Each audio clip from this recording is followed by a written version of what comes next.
जमाना सितम के तनो ढाई न कबहू ए दुनिया से मोहब्बत उड़ाई। और जब रोग हो जे जानी उजानी कदर बेकदर के समझ में न आई।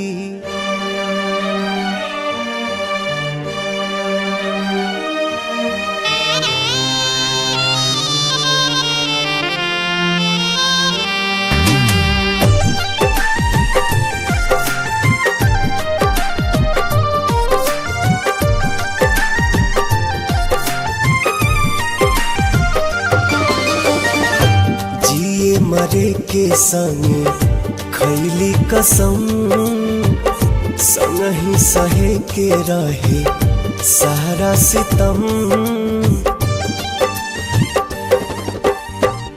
जिए मरे के संगे खैले कसम संग ही सहे के रहे सारा सितम।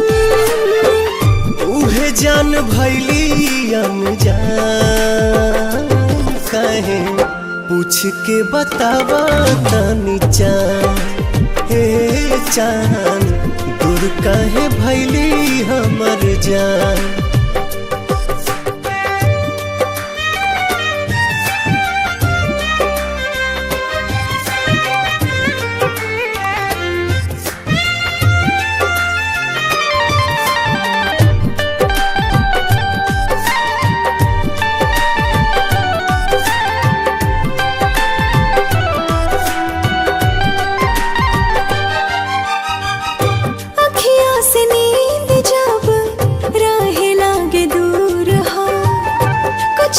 जरूर हाला नैन के कसूर हो।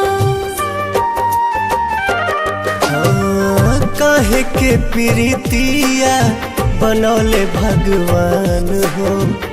प्रेमी सतावल जाला बाटे परमान हो। ना जाने कैसन बा दिल के जरूरत हो।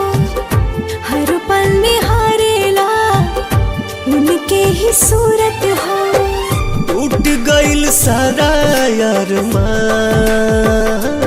काहे पूछ के बतावा तनी चान।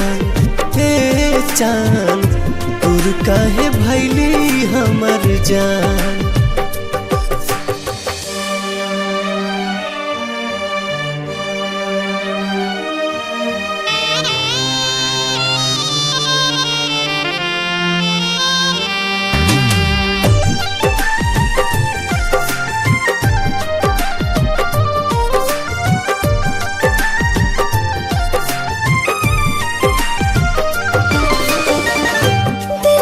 जरूरत होला सच्चा दिलदार के। बड़ा हार जाए तू ता बुझला न प्यार के। फिर ना दोबारा कबो हो पाई प्यार हो। बसल बसावल दुनिया भइल उजार हो। सपनों में ना सोचनी ऐसन कब होई दिल भर के याद में अखियाँ कब रोई। घुट घुट के निकाले परान काहे पूछ के बतावा तनी चान। हे चान दूर काहे भैली